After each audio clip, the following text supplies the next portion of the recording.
এই টাইমে টয়লেট ধরলো, এখন আমি কোথায় যাই? এই তো দুইটা ভাই দেখা যাচ্ছে, যাই ব্যাগটা দিয়ে আসি। ভাই, জি ভাই বলুন।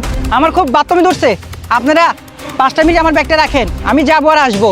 না ভাই, আমরা এই ব্যাগ রাখতে পারবো না। ব্যাগ রাইখা বিপদে পড়তে পারবো না। কিরে, ব্যাগ রাখবি? না না না আপনার ব্যাগ রাখতে পারবো না, আপনার ব্যাগ আপনি নিয়ে যান। ভাই, দয়া করে রাখেন না, আমার এখানে খুব মূল্যবান জিনিস আছে, আমি কাউকে দিতে পারতেছি না, আপনারা একটু রাখেন কষ্ট করে।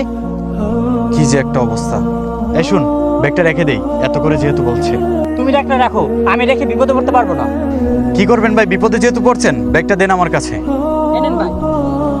তাড়াতাড়ি আইসেন ভাইয়া, বেশি দেরি করেন না, আমার আবার কাজ আছে। কিরে, আধা ঘন্টা হয়ে গেল, লোক এখনো আসলো না। ব্যাগের ভিতরে না জানি কি আছে, আমি বিপদে পড়তে পারবো না, তুই থাক, আমি গেলাম। 2 ঘন্টার উপরে হয়ে গেল, এখনো মানুষটা আসে না। ব্যাগের মধ্যে কি আছে দেখে নেই, না হলে আমি বিপদে পড়ব। হ্যাঁ, এই ব্যাগের মধ্যে তো খালি স্বর্ণ।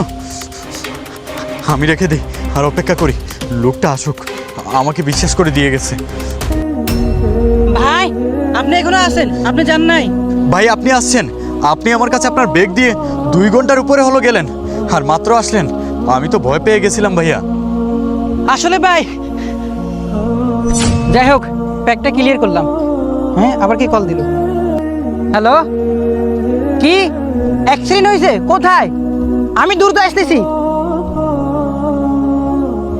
দেখছেন ভাই, আমি এই বিপদের কারণে আমার আসতে লেট হয়ে গেছে, আর আমি তো ভুলে গেছি যে ব্যাগটা আপনার হাতে ছিল।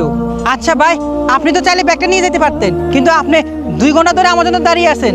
এই ব্যাগের মধ্যে তো অনেক মূল্যবান সম্পদ আছে, আপনি তো চাইলে এগুলো নিয়ে যেতে পারতেন, কিন্তু আপনি এগুলো নেননি কেন? আমি জানি ভাই, আপনার এই ব্যাগের মধ্যে আপনার মূল্যবান সম্পদ রয়েছে। ভাই আমি চাইলে আপনার এই জিনিসগুলো নিয়ে বড়লোক হয়ে যেতে পারতাম, কিন্তু আল্লাহ তাআলা সেই মানুষটাকেই সবচেয়ে বেশি পছন্দ করেন, যে ব্যক্তি মানুষের আনামতকে কিয়ামত করে না।